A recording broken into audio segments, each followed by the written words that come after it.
muito boa noite a todos.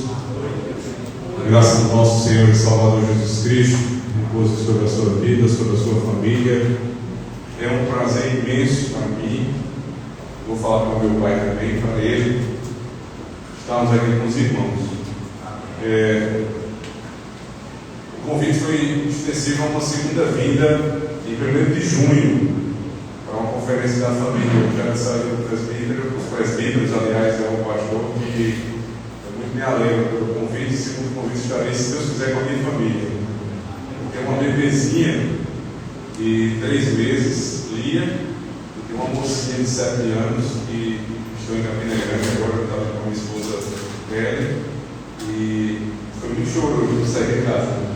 Vai chorar bastante, mas se amanhã eu estou de volta, se Deus quiser. É por um excelente motivo. Eu comentava com os irmãos, isso que estão fazendo aqui é ouro e pó. Conferência de masculinidade é algo extremamente importante. Eu estive no final do ano em Mossoró para uma conferência muito semelhante a essa, e isso tem se espalhado no Brasil, graças a Deus por isso. Nós homens precisamos recuperar o espaço que foi perdido por nós mesmos, por uma geração que deixou isso acontecer. Deus queira que a nossa retome a posição que Deus nos deu. Não é nossa posição, é a posição que Deus nos deu.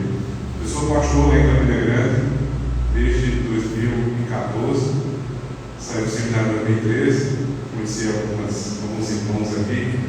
Uns eu tenho mais prazer de revê-los, outros um pouco menos. São todos irmãos muito queridos, é um prazer ter esse tempo com os irmãos aqui em Paulista. Então, dito isso, irmãos, quando estiverem em Campina Grande, eu os convido a passar o final de semana conosco na Igreja Presbiteriana de Alto Branco. E se estiverem em João Pessoa, nós temos uma congregação no bairro do Cabo Branco. A gente tem algum tipo de associação com o Branco, Alto Branco e Cabo Branco. João Pessoa, a Igreja Presbiteriana de Litorânea, o pastor Aldenor Pacífico, o pastor Sergio está lá cuidando do trabalho. Então, sintam-se convidados, se estiverem em Campina Grande de João Pessoa, a estarem conosco, se Deus assim permitir. No convite, me foi pedido para falar sobre o homem como sacerdote do lar, é isso? E existe uma obra que já me acompanha há algum tempo, do pastor Richard Phillips. Richard Phillips é bastante conhecido no Brasil, tanto por comentários bíblicos, quanto também por alguns livros sobre masculinidade. Um dos mais famosos é Homens de Verdade, porque é uma nova edição. Esse livro saiu em inglês com outro título, se eu não me engano, em inglês é Mandato Masculino, mas em português é Homens de Verdade, um chamado à masculinidade bíblica. Se você não tem esse livro, compre, vale muito a pena. E é evidente que não tem por objetivo trabalhar o livro inteiro, mas uma tese central que o autor traz a respeito de uma expressão bíblica que define que nós somos os sacerdotes do nosso lar. A expressão está em Gênesis capítulo 2, Gênesis 2, versos 15 a 17. Nós vamos ler outros textos, evidentemente, Gênesis, mas a tese principal do autor está aqui em Gênesis 2, 15 a 17. Ouçamos a palavra do Senhor. Diz assim a palavra de Deus: Tomou, pois, o Senhor Deus ao homem e o colocou no jardim do Éden para o cultivar e o guardar. E o Senhor Deus lhe deu esta ordem: de toda árvore do jardim comerás livremente, mas da árvore do conhecimento do bem e do mal não comerás, porque no dia em que dela comeres, certamente morrerás. Amém. Vamos à presença de Deus em oração. Graças damos a Ti, ó Deus, Pai bendito, por nos ter dado o Teu Filho, o homem perfeito, Jesus Cristo, não apenas um modelo de vida, mas o nosso representante pactual e o nosso sumo sacerdote. Que o Teu Espírito Santo Tome cada um de nós esta noite, nos encha, nos faça, Senhor Deus, nos arrepender dos nossos pecados, deixá-los um por um e trilhar uma nova vida a partir de agora, Senhor Deus, abraçando a masculinidade que o Senhor nos deu em Cristo. Que os pais, os esposos, os jovens, todos saiam daqui mais conscientes do chamado que o Senhor nos deu. E que o Senhor nos ajude, porque é difícil a nossa missão. Tenha misericórdia de nós, ó Senhor. Toma-me em tuas mãos, para que eu seja verdadeiramente um servo teu. É no nome de Cristo que nós oramos. Amém. Amém. De todas as perguntas que você precisa responder na vida, certamente a primeira e a mais importante é a respeito daquilo que nos define. Quem eu sou? Quem eu sou? Pode parecer simples responder, mas vocês vão perceber que na maioria dos casos nós acabamos nos confundindo na definição.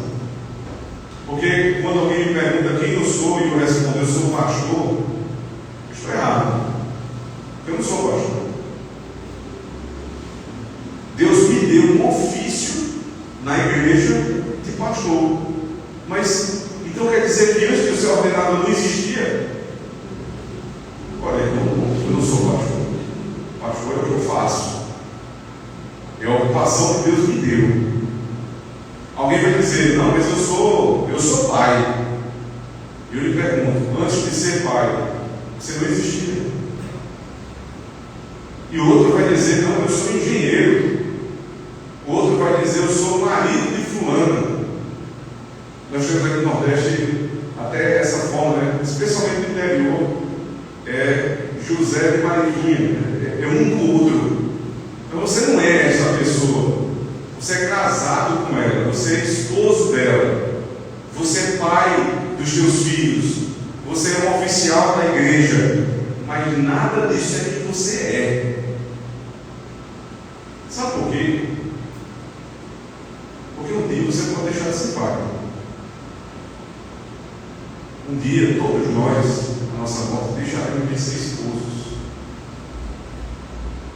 Um dia Deus pode me tirar um ministério.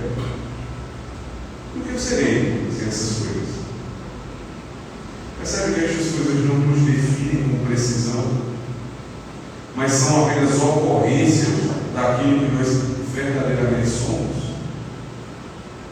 O que nós somos é o que a Bíblia diz que nós somos. Nós somos criaturas de Deus. Nós somos filhos de Deus. Criados, segundo Gênesis 1, verso 27 e 28, a imagem e semelhança do nosso Deus.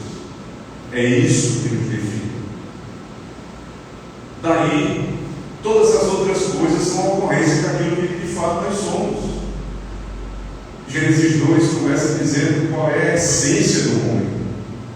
Você acompanhar comigo, verso 7 diz: então formou o Senhor Deus ao homem do pó da terra, e lhe soprou nas narinas o fôlego de vida, e o homem passou a ser alma vivente.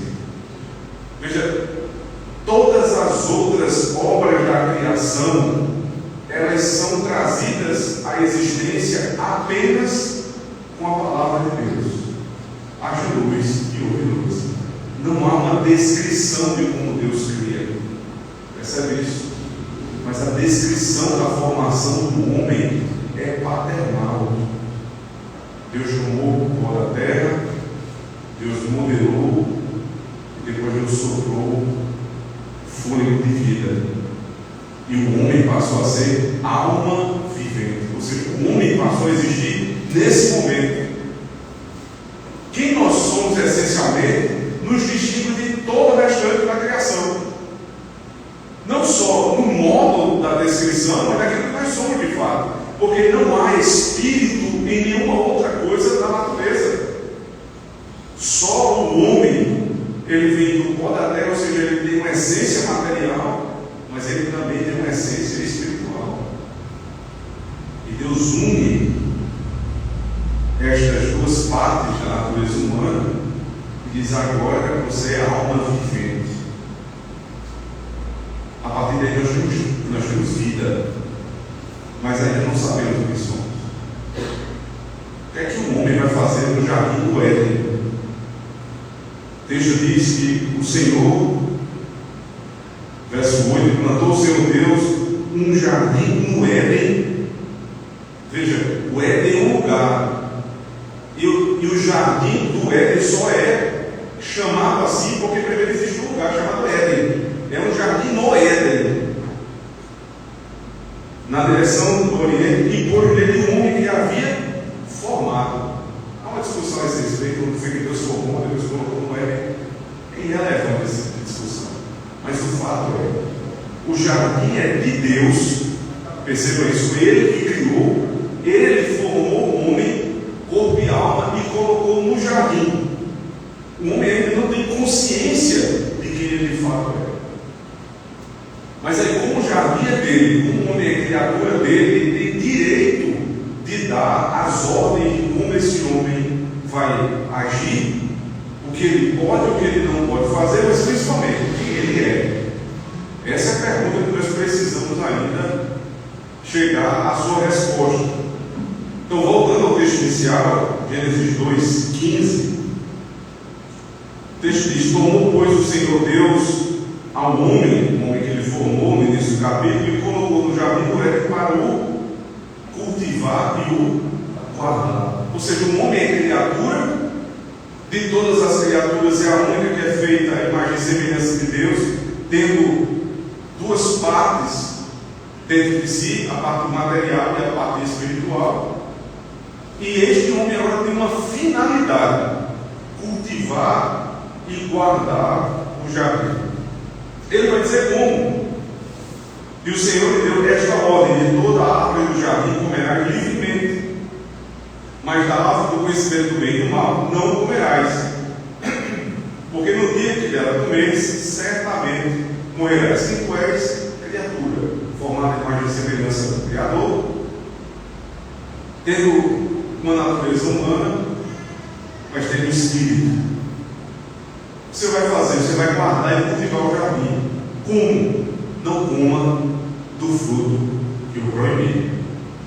O que é que você vai receber no final? Se você não comer, você vive. Se você comer, você morre. Essas são as perguntas que Richard Phillips faz no texto inteiro, e ele vai responder durante o livro.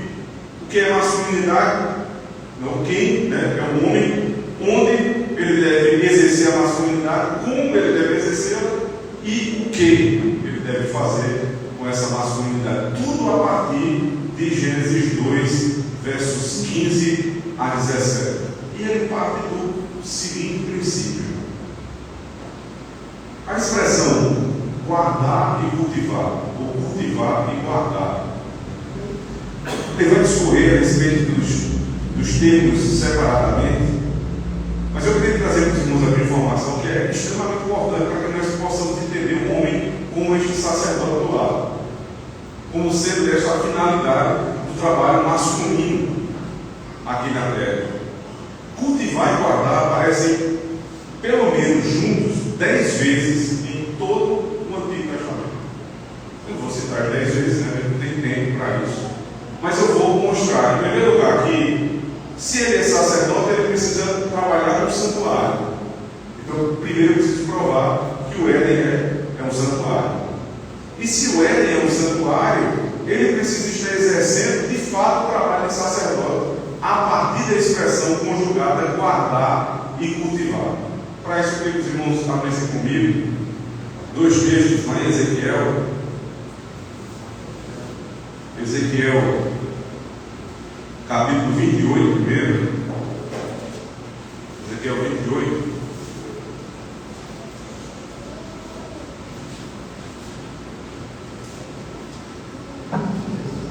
A partir do verso 11.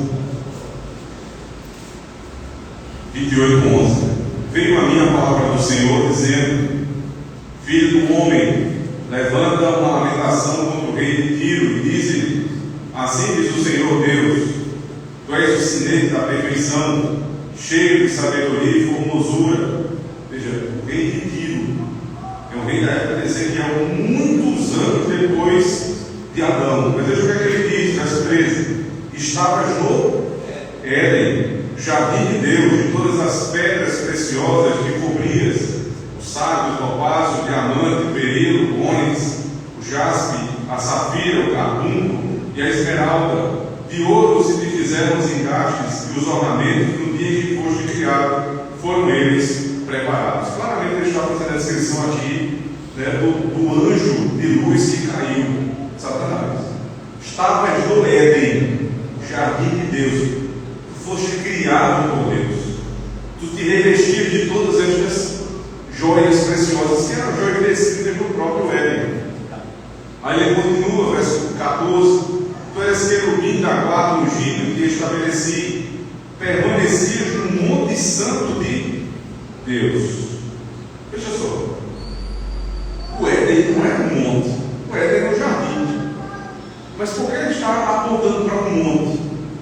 Porque eu preciso me lembrar agora de um outro monte, o Monte Sinai.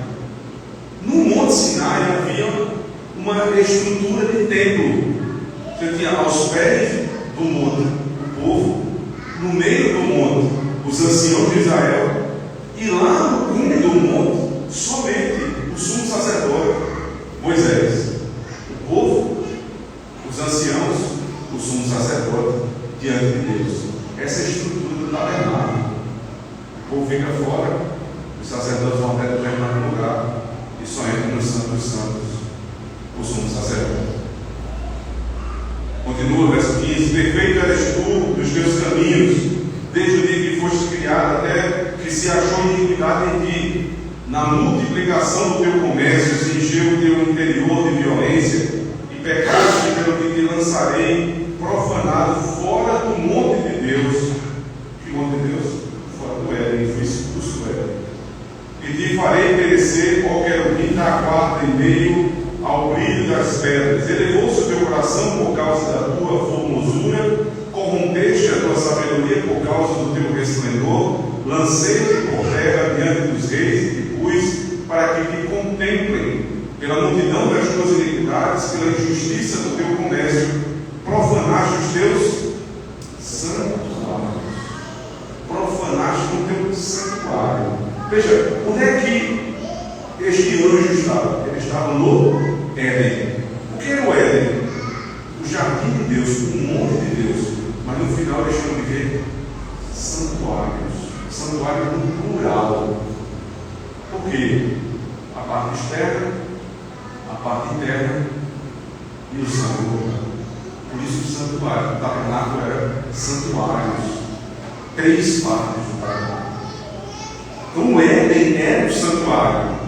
Ali estava a primeira igreja. É um grande erro demarcar o início da igreja a partir de Atos 2. A igreja estava no Éden. Agora a igreja da nova aliança sim começa ali. Mas a igreja de Cristo começa no Éden. Quem é o pastor da primeira igreja presbiteriana do Éden? Adão. Como é que eu posso provar isso? Ezequiel 44, por favor, abra comigo.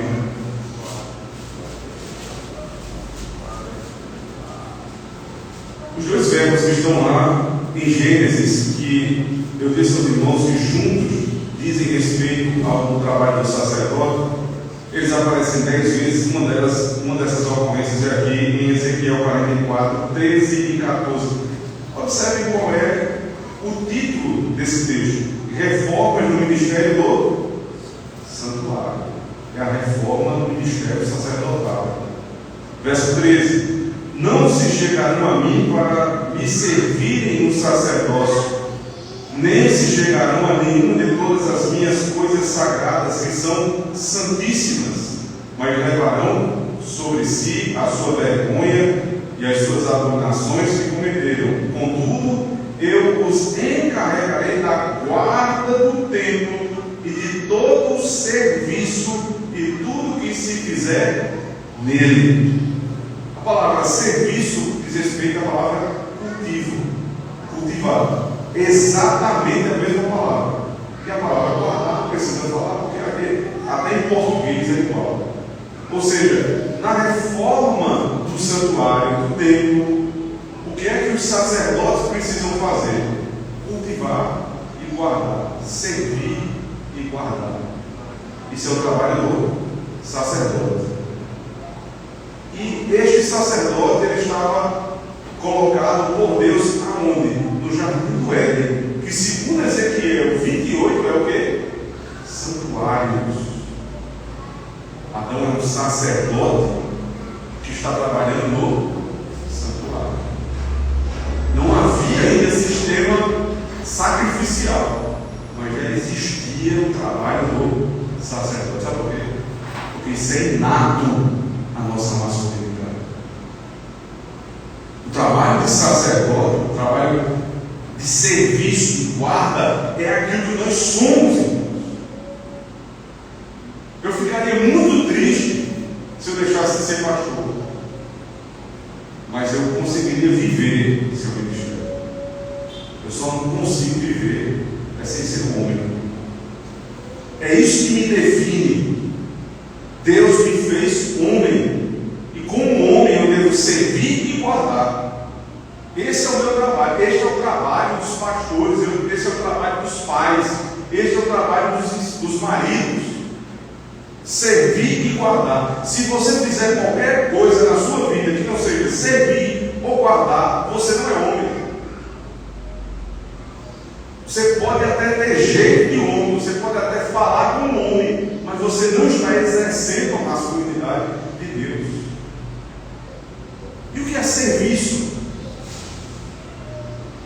Serviço, cultivo. Quando vem a palavra culto, nós vamos cultivando o jardim de Deus. É aquilo que eu faço que constrói. Nós, homens, fomos colocados no mundo para construirmos, edificarmos casas, empresas, negócios, igrejas, famílias. Somos nós que levantamos famílias. É para isso que você serve para servir. Mas depois que você constrói, não adianta nada construir algo e não fazer ele permanecer. Você precisa construir e guardar. Construir uma família, eu quero mexer na minha família, pagar com a vida dele. Porque eu sou um homem e ninguém vai tocar na minha família. Não tem negócio de ministério, não tem negócio de profissão, dinheiro, nada. Se mexer na minha família, vai acabar com tudo. Deixa eu entender. Porque se eu construir, eu tenho que guardar. Qual é o trabalho dos presbíteros na igreja? A igreja foi construída, a igreja foi edificada com o custo do sangue do Cordeiro. Vai chegar qualquer um aqui para bagunçar a igreja? Não vai, porque os presbíteros têm o dever de guardar a igreja, de dar o sangue pela igreja, de dar a vida pela igreja, de colocar para fora os lobos da igreja, porque são homens. Está vendo que mulher não pode ser presbítera?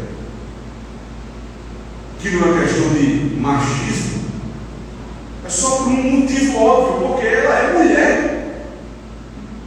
Porque Deus não disse para Eva: cultive e guarde. Ele disse para Adão. Quando as coisas deram errado no Éden, ele não foi procurar Eva. Adão deixou ela fazer o que fez. Daqui a pouco nós vamos ver. Mas quando deu errado, Deus disse: Adão, onde tu estás, eu mandei você cultivar o meu jardim. Eu mandei você guardar o meu jardim. Onde você destruiu tudo. Chegou o Senhor da plantação, o Senhor do jardim, onde estão as flores que eu deixei aqui, onde está o jardim que eu preparo para você.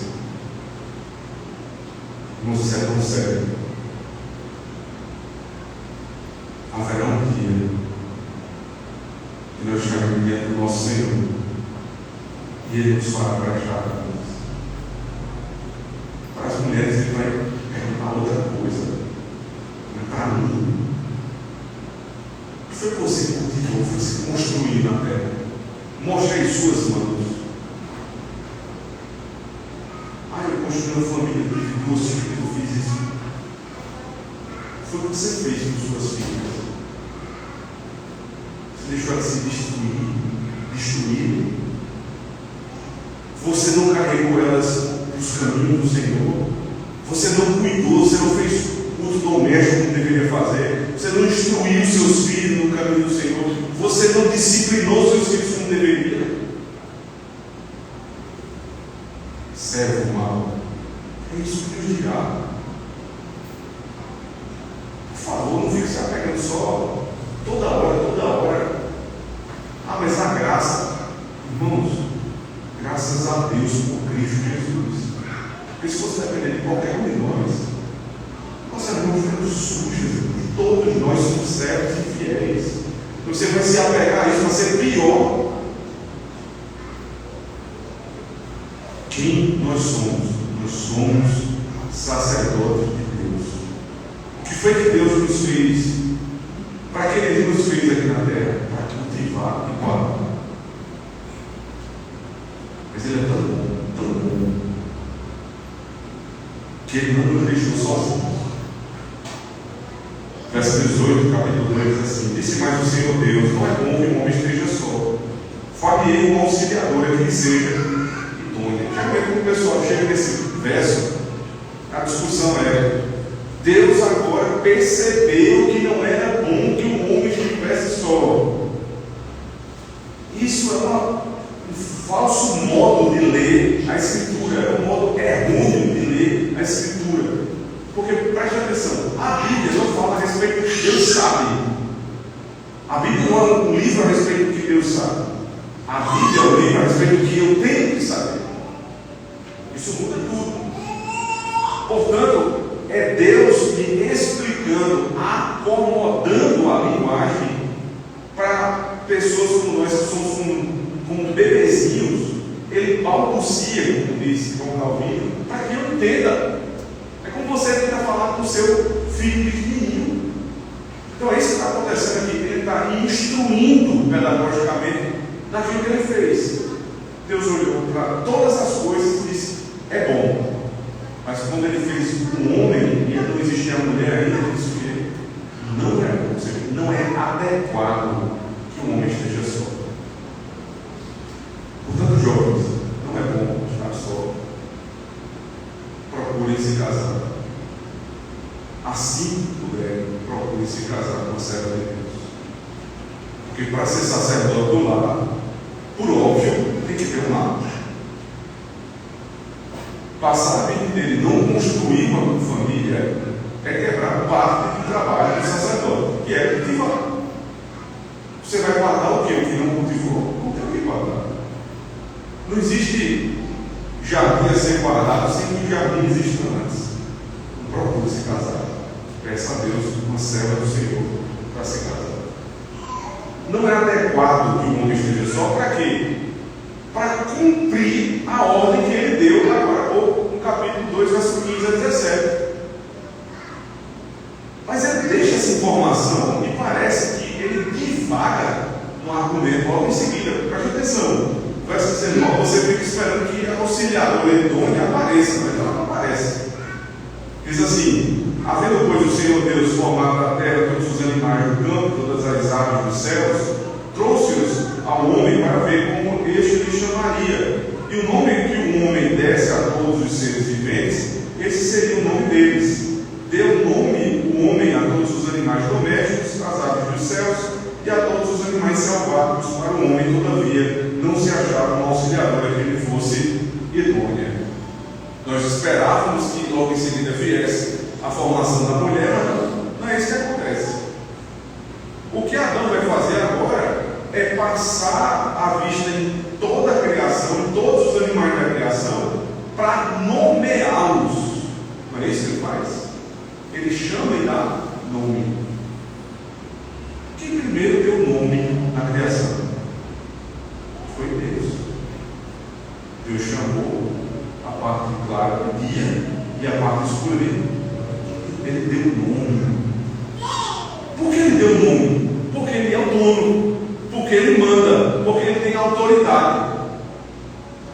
Se isso acontece com Deus, se é assim que Deus age, veja, o modo de Deus agir nos ensina como nós devemos agir. O modo do pai agir ensina o filho a agir. Da mesma forma, concorda?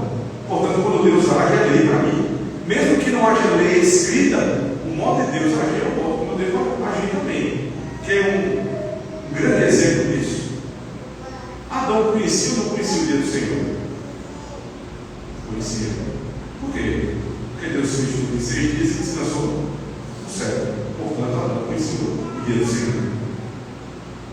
O capítulo 2 começa justamente dizendo isso. Assim, pois foram acabados os céus e a terra e todo o seu exército, e havendo Deus terminado no dia 7 a sua obra que fizeram, descansou nesse dia de toda a sua obra, e abençoou Deus o dia 7 e o santificou, porque nele descansou. Veja, o ato dele passa a ser lei.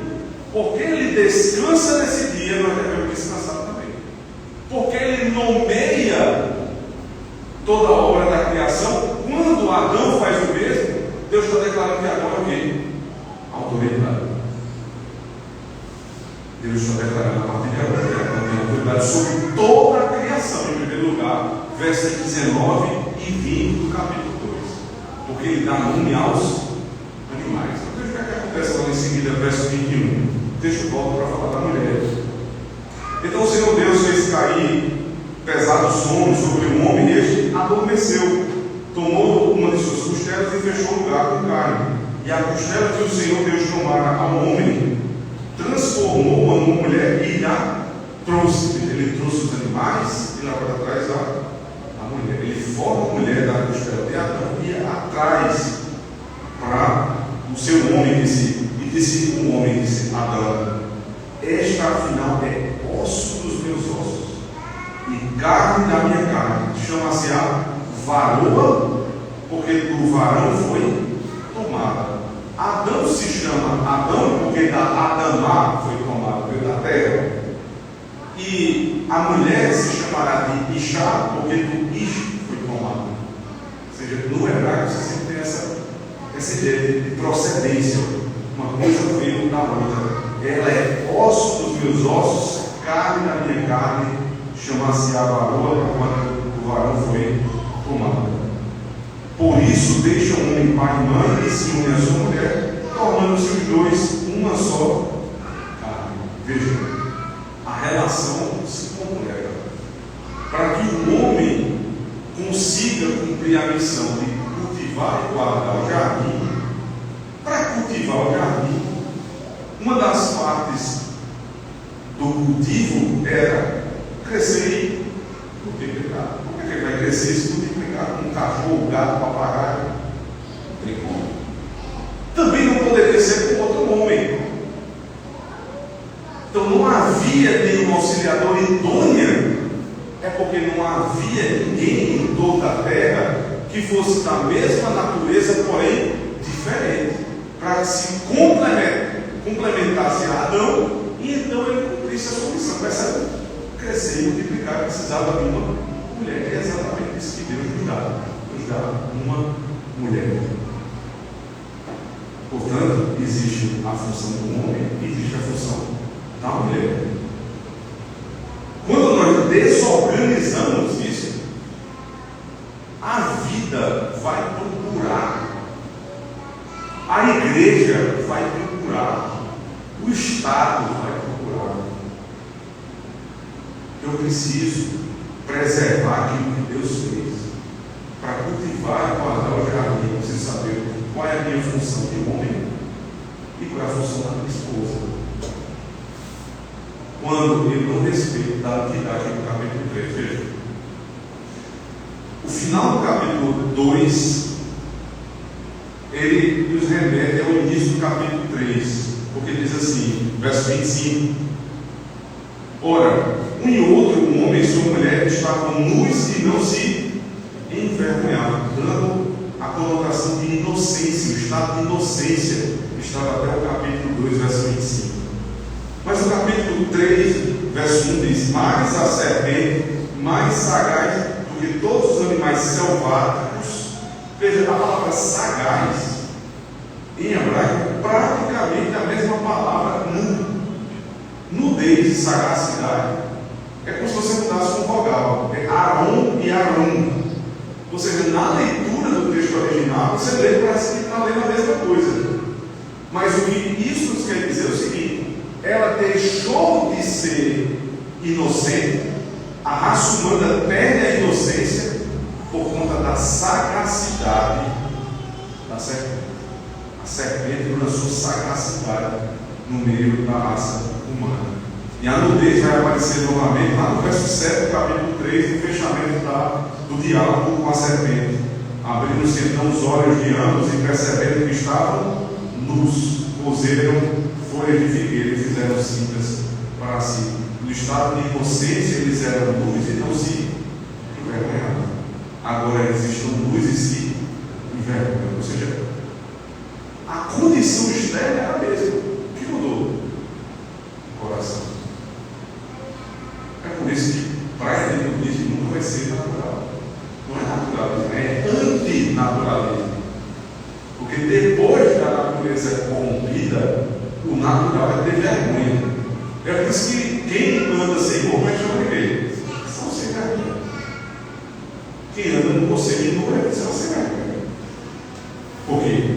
É próprio do novo estado ter vergonha. Não ter vergonha é o ápice da imundícia. Como isso aconteceu? Porque o homem não guardou e cultivou o seu jardim. Agora a história todo mundo conhece. Ela se dá da seguinte maneira, volta comigo no capítulo 3, verso 1. Mas a serpente mais sagaz que todos os animais selvagens que o Senhor Deus tinha feito, disse à mulher: é assim que Deus disse: não comereis de toda a árvore do jardim. Interessante. Deus disse: guarda o teu jardim. Primeira pergunta que começou a fazer: cadê Adão? Irmão, não tem negócio de qualquer um estar conversando com a tua esposa. Não tem essa. Está conversando com quem, meu amigo? Tem que guardar o teu jardim. Não estou incentivando quem ficar ciumento, né? A ponto de perder o controle, de virar um doentio. Não. Você guardar o teu jardim. Perceba que nós homens somos muito mais levados para aquilo que nós vemos. O olho é que nos chama a atenção. Mas as nossas esposas não são assim. Quando a serpente quis seduzir Eva, ela não se mostrou na sua sagacidade pela a forma sensual de uma serpente. A serpente é uma coisa sensual. Mas ela não fez isso porque não chama a atenção da mulher. O que é que chama a atenção da mulher? A conversa. Preste atenção no que a mulher está conversando. E eu estou dizendo isso, não é só do ponto de vista de um homem estar conversando com a tua esposa, não é só isso. É claro que isso é evidente. E a primeira coisa que todo mundo pensa: mas é que tipo de amiga a tua esposa tem? Que tipo de companhia a tua esposa tem? Proíba sua esposa de determinadas companhias. Você tem a autoridade dada por Deus para protegê-la. É claro que você precisa ter argumentos, você precisa explicar a ela, instruí-la dos perigos de determinadas amizades. Mas ela precisa ter uma confiança, por outro lado, no seu marido, e que mesmo que ela não entenda tudo que você está falando ali, ela diga: eu não entendi. Por que tanta desconfiança? Mas é meu marido. As nossas esposas deveriam ter um nível de confiança em nós a esse ponto, de dizer: eu não entendi ainda por que tanta desconfiança. Mas se você está dizendo, eu só estou conversando com a serpente. Não é uma coisa muito comum. Diga-se de passagem. Mas a pergunta é: cadê Adão? Qual é a sagacidade da serpente? Ela diz assim: foi assim que Deus disse: não comereis de toda a árvore do jardim. Foi assim que Deus disse.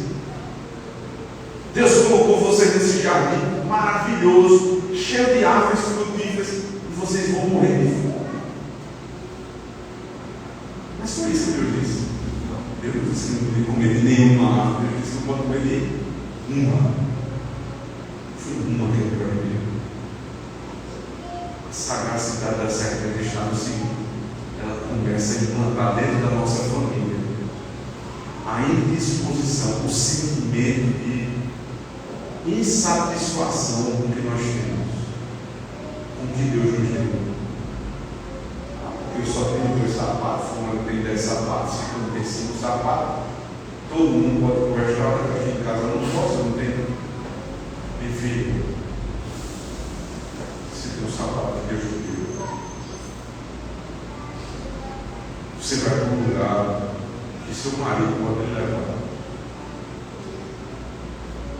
Você precisa ser satisfeito com isso. Não só nossas esposas, nossos filhos, às vezes fazem esse tipo de coisa. Eles pedem para ir para um lugar, às vezes, com cuidado, deixa uma vez, deixa outra vez. A minha é assim, não sei se vocês são assim também. Que ela quer fazer um negócio que você não deixa. Também, papai, o senhor nunca deixa eu ir para aqui. Não é nunca.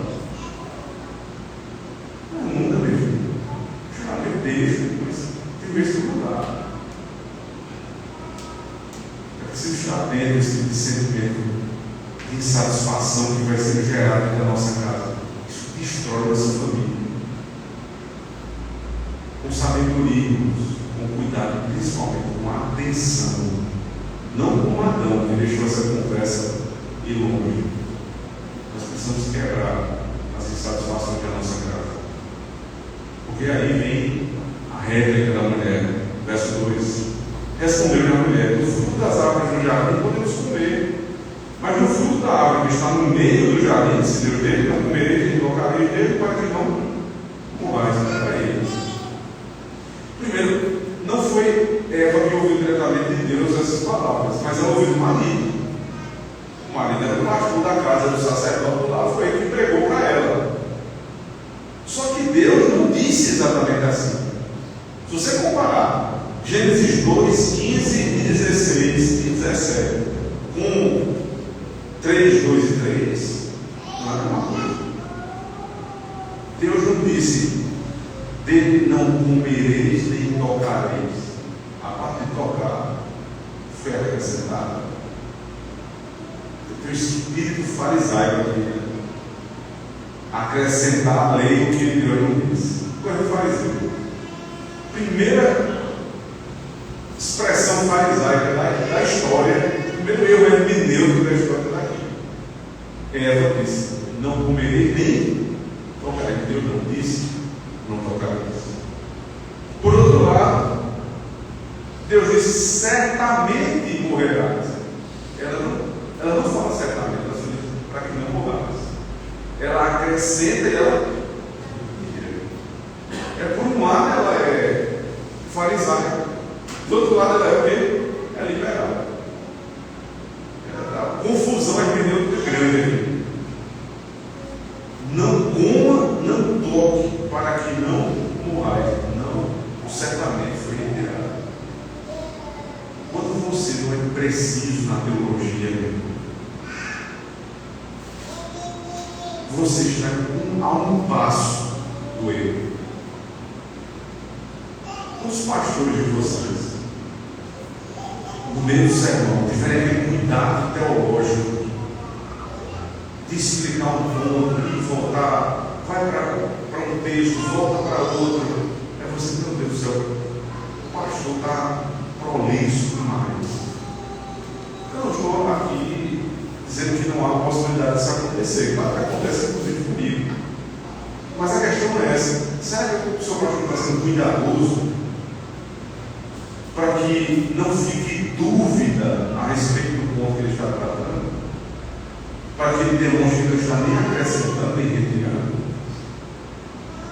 Vocês, pais, tenham cuidado, sejam precisos na doutrina que está sendo ensinada aos seus filhos. É muito fácil para os nossos acrescenta e retire palavras daquelas que nós dissemos. É muito fácil. Por isso a necessidade de precisão.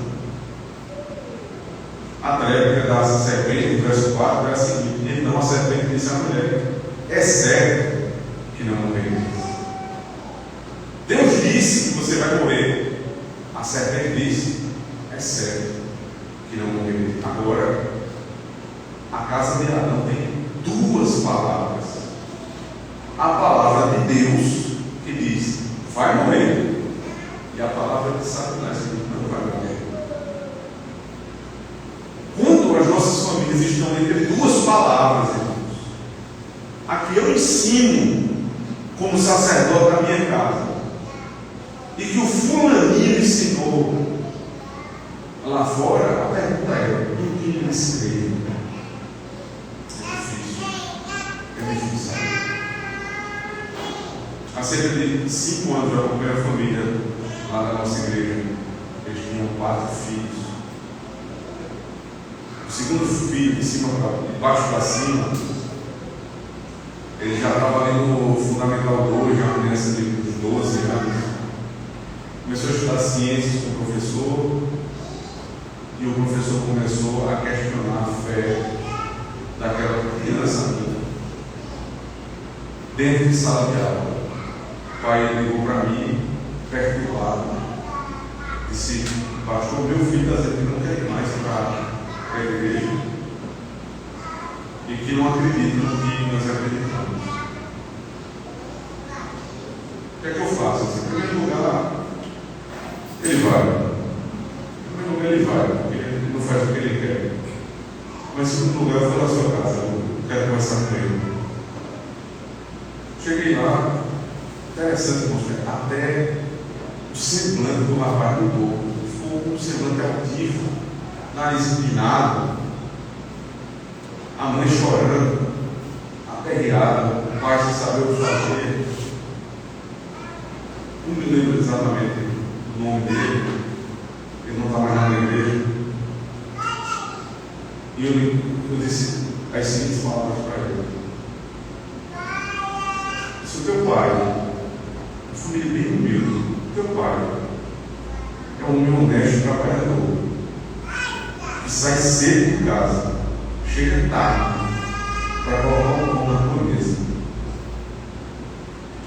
A tua mãe é uma senhora que faz o mesmo que o teu pai, ainda costuma ter cuidado da tua irmãzinha que tem autismo.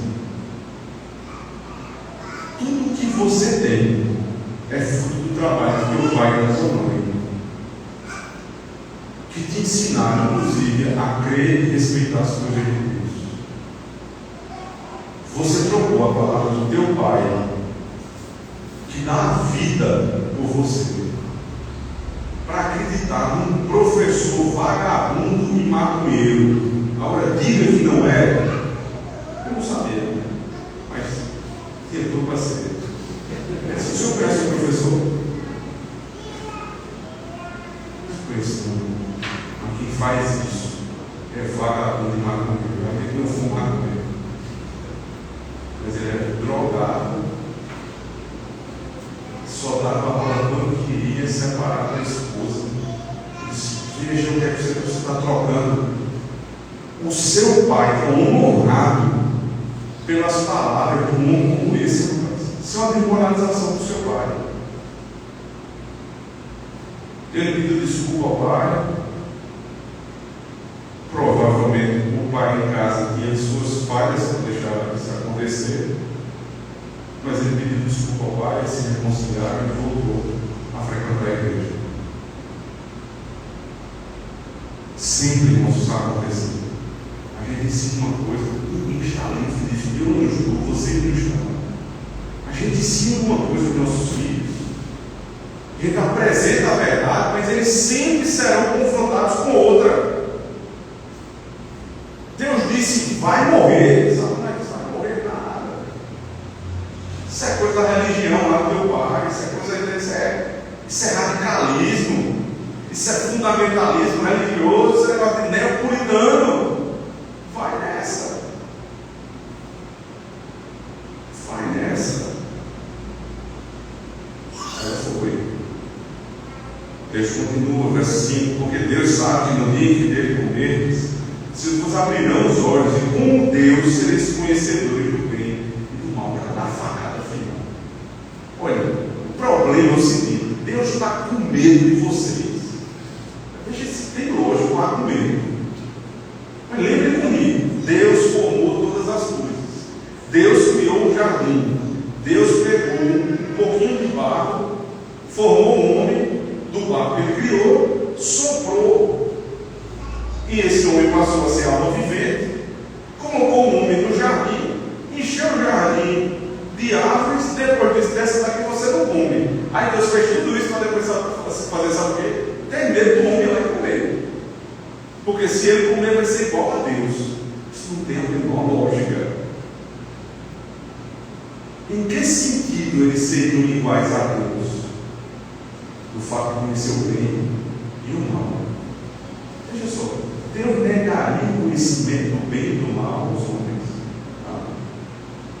Só que Ele ensina. Quando nós, irmãos, cuidamos dos nossos filhos, especialmente os pequenos, nós guardamos os nossos filhos de ver determinadas coisas, de ouvir determinadas conversas, de ter contato com determinadas pessoas. Sabe o que é que as pessoas do mundo dizem? E alguns crentes, infelizmente: você está criando seu filho uma bolha. É exatamente isso que eu faço. Minha filha de 7 anos está numa bolha. Ela frequenta a igreja que eu fundei, ela estuda na escola que eu criei, e quando ela for para a faculdade, eu vou fazer uma faculdade para ela. Ela vai ficar na minha bolha. E você, que quiser, deixe seu filho fazer o que ele quiser no mundo. Lá na frente a gente vai ver o que é que vai dar. Mas precisamos preparar os nossos filhos para o mundo. Sim, mas com 7 anos não. Com 7 anos não vou preparar ninguém. Ninguém manda para uma trincheira de guerra uma criança com 7 anos. Por quê? Porque não está preparado. Não está preparado. As palavras de Satanás são essas. Deus não quer que vocês façam o que está na cabeça de vocês, sabe por quê? Porque Ele tem medo que vocês sejam iguais a Ele, conhecedores do bem e do mal. Deus não quer te dar liberdade. Essa religião, ela te aprisiona, ela te escraviza. Mas nós precisamos exatamente do contrário. Não há nada mais livre do que um cristão fazer a vontade de Deus. Não existe ninguém mais livre do que isso. Essa é a verdadeira liberdade de fazer a vontade de Deus. Mas na cabeça de Satanás, isso é prisão. A mulher cedeu, verso 6. Vendo a mulher que a árvore era boa para se comer, agradável aos olhos e árvore desejável para dar entendimento, tomou-lhe do fruto e comeu, e deu também ao marido, e ele comeu. Percebe que a questão do ver para a mulher só chama a atenção depois que ela ouve. Então tem que ter muito mais atenção com as nossas esposas naquilo que elas ouvem do que elas veem. No final, ela disse: a árvore é boa para comer. Ela viu e disse: é agradável. Porque deveria ser mesmo, a criação de Deus. Até aí, nada de errado. Mas o final do versículo diz assim: e deu ao marido, e ele comeu. Infelizmente, na nossa versão não tem essa partícula. Ele comeu com ela. Então não foi que Adão deu uma voltinha no jardim, esqueceu da esposa, quando viu, ela estava passando para sair dele, não. Sabe onde é que Adão estava? Em todo esse diálogo, do lado da esposa. Cultivou o jardim, formou uma família, mas não guardou. Ele não foi um sacerdote perfeito. Foi o que aconteceu com o santuário de Deus. Vieram por água abaixo. Entrou o pecado no mundo. As coisas precisam ser reordenadas agora.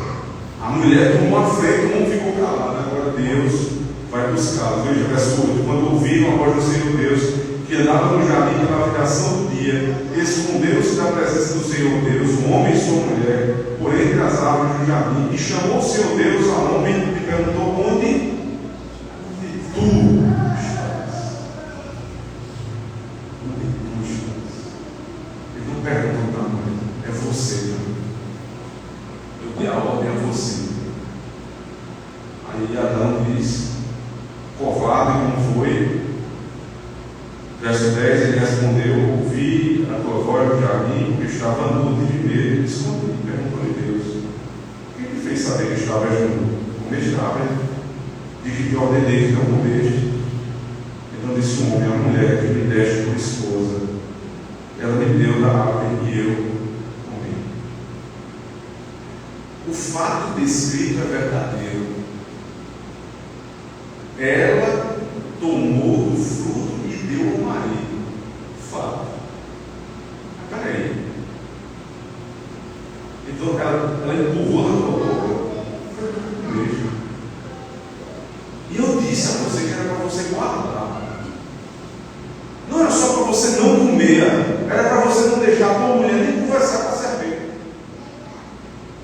Aí a resposta de Adão é a resposta do homem covarde, que depois de ter errado em guardar o jardim, ele é exortado pelos ministros de Deus. Ele diz assim: essa mulher que não presta. Não é assim? Pastor, esse presbítero não fez isso não. Essa mulher que eu casei que não presta. Não presta, tudo não presta. A culpa é tua. Se aconteceu na minha casa, a culpa é minha. Direta ou indiretamente, o culpado sou eu. Sabe por quê? Porque quando não acertam, os louros são nossos. Mas ele foi covarde. Foi a mulher que o Senhor me deu. Ou seja, a culpa é dela e de Deus. Se eu estivesse sozinho aqui, estava tudo beleza. Ele vai falar com a mulher. Verso 13 diz: o Senhor Deus à mulher: que é isso que fizeste? Respondeu a mulher: a serpente me enganou e eu comi.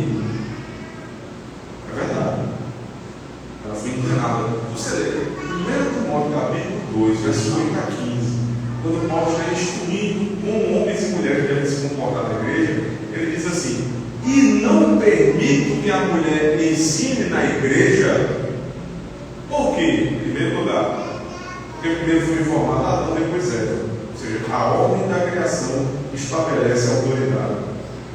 Segundo, porque a mulher foi enganada e não o homem. Ou seja, ela está dizendo a verdade. Ela me enganou e eu comi. A culpa é de quem? É de Adão. Verso 14: então o Senhor Deus disse à serpente: visto que isto fizeste, malditas és entre todos os animais domésticos, e o és entre todos os animais selváticos, rastejarás sobre o teu ventre e comerás pó todos os dias da tua vida. É uma sentença sem esperança contra a serpente. Já como em relação ao homem e à mulher, porém inimizade entre ti e a mulher, entre a tua descendência e o teu descendente, este te ferirá a cabeça e tu lhe ferirás o calcanhar. É a primeira vez que o Evangelho é pregado. Ele vai amaldiçoar o homem e ele vai amaldiçoar a mulher. Mas antes disso, ele prega o Evangelho. Adão, eu te mandei cultivar e guardar o meu jardim. É você. Você fracassou. Então, o descendente da mulher virá um homem que esmagará a cabeça da serpente. Ela vai ferir o calcanhar, mas ele vai esmagar a cabeça. Quando isso aconteceu? Na cruz do Calvário. Mas vem a maldição, verso 16. A mulher disse: multiplicarei sobremodo os sofrimentos da tua gravidez, em meu dores darás à luz filhos, e o teu desejo será para o teu marido, e ele te governará. E Adão disse: visto que atendeste a voz da mulher, e comeste a árvore que eu te ordenara, não comeste, maldita é a terra por tua causa, e em fadigas obterás dela o sustento durante os dias de tua vida. Ela produzirá também carnes e abrolhos, tu comerás a erva do campo, do suor do rosto comerás o teu pão, até que tornes a terra, pois dela foste formado, porque tu és pó e ao pó tornarás. A sentença de cada um é de acordo com o seu chamado. Qual é o chamado da mulher? Ter filhos. Por quê? Porque ela foi colocada no Éden, jardim de Deus, para ajudar Adão a cultivar o jardim. Em que sentido? Crescer e multiplicar. Depois de crescer e multiplicar, quem vai guardar? Adão. Então, se ela pecou na sua essência, ela vai ter uma punição na sua essência. O elemento duro é colocado no momento em que ela vai dar a luz do filho. Ou seja, no momento em que ela essencialmente é mais sublime, é justamente onde a dor aparece, para que ela se lembre do pecado. O que é que o pecado causa? Dor. Mas é dor de morte aqui? Não, é só para se lembrar. É uma maldição, mas não é uma maldição eterna. Por quê? Porque o cordeiro já foi prometido no verso anterior. Agora no verso seguinte, qual é a maldição dada ao homem? Cansaço, fadiga. Mas sabe qual é a palavra? A mesma palavra que foi usada para a mulher: dor. Dor do trabalho, dor para conseguir o pão. O que é que o homem tem que fazer? Cultivar o jardim e guardar.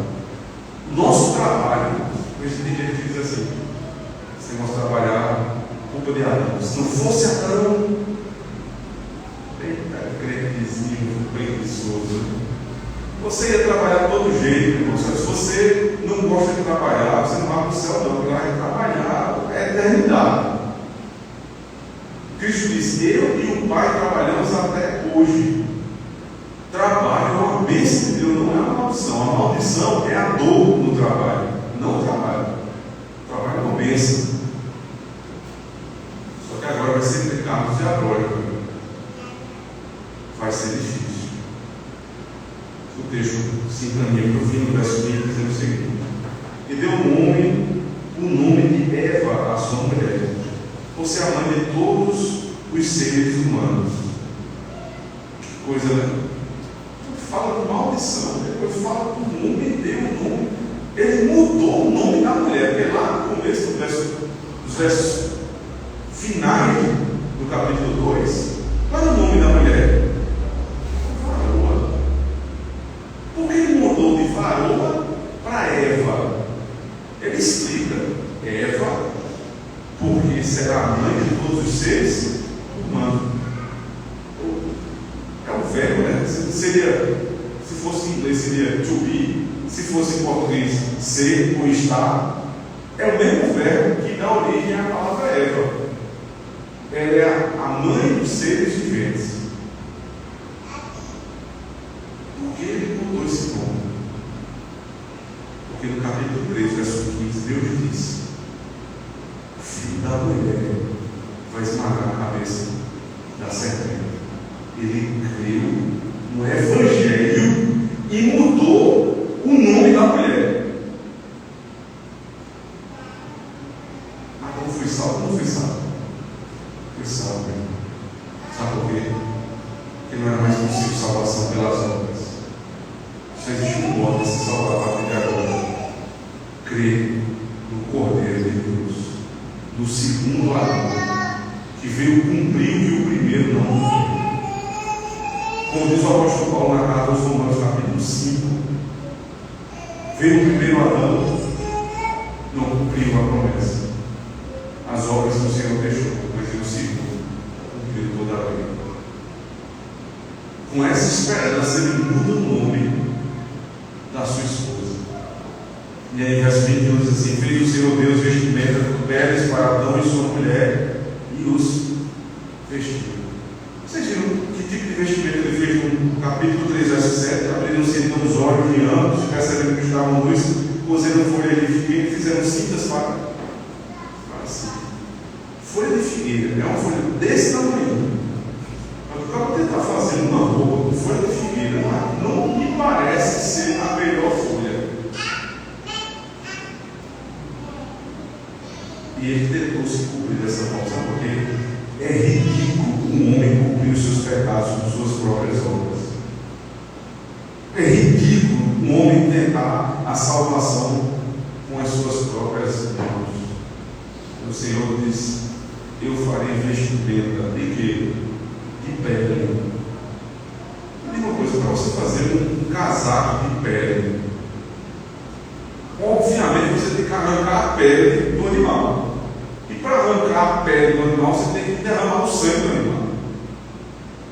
Porque sem derramamento de sangue não há remissão de pecados. Os pecados de Adão e de Eva estão remidos pelo sangue do Cordeiro que foi prometido no capítulo 3, verso 15.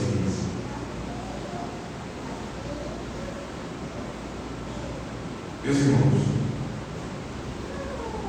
agora você sabe quem você é. Você é homem.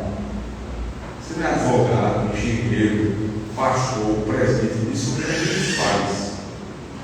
A gente faz na profissão, nós fazemos em casa, nós fazemos na igreja. Nós somos homens. E como homens, nós temos uma missão: sermos sacerdotes do nosso lar. Por isso, quando eu trabalho para a minha casa, para cultivar a minha casa.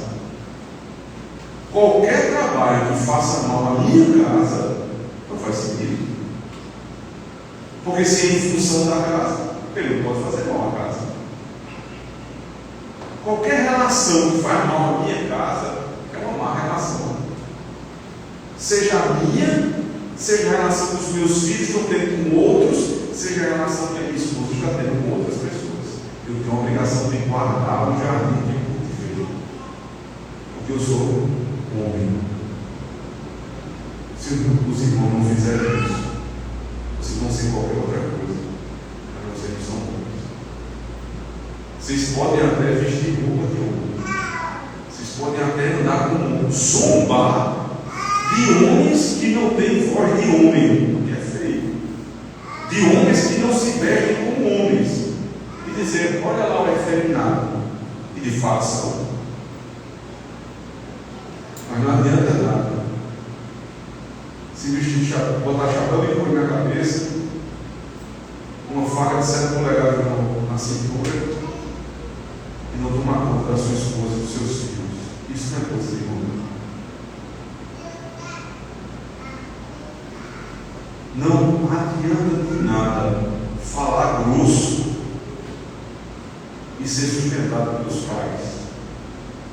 Deixa o homem, pai e mãe, e uniciar a sua esposa. Acabou. Não tem negócio de casamento patrocinado. Toma conta da tua casa. Quem não sustenta a sua casa não está fazendo uma coisa de homem. Não adianta nada saber teologia mais do que o pastor, mas não abrir a Bíblia com os filhos e a esposa para fazer culto doméstico. Você pode ser uma coisa, mas homem bíblico você não é. E nós somos, irmãos? Quem nos define o que Deus disse que nós somos homens, sacerdotes do nosso lar. O nosso Éden é a nossa casa, o santuário de Deus. As nossas ovelhas são as nossas esposas e os nossos filhos. Nós vamos cultivar esse jardim. E se Satanás vier, ai dele, nós não vamos deixar ele invadir a nossa casa. A nossa força, não. Quem sabe de tudo isso e tenta fazer sozinho com suas próprias forças, ainda está nos escombros de Adão. Ele acabou com o homem. Mas quem tem consciência do que eu estou dizendo, não é difícil, é impossível ser feito sozinho. Mas crer que no segundo Adão há esperança. Deus vai te ajudar a ser um homem bíblico, a ser um sacerdote do teu lado.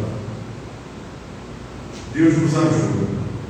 Deus tenha misericórdia de nós, para que nós possamos cultivar e guardar o jardim que Deus nos confiou. Amém. Amém. Vamos orar. graças nós te damos, ó Deus, pela tua palavra, que nos alegra e nos atemoriza.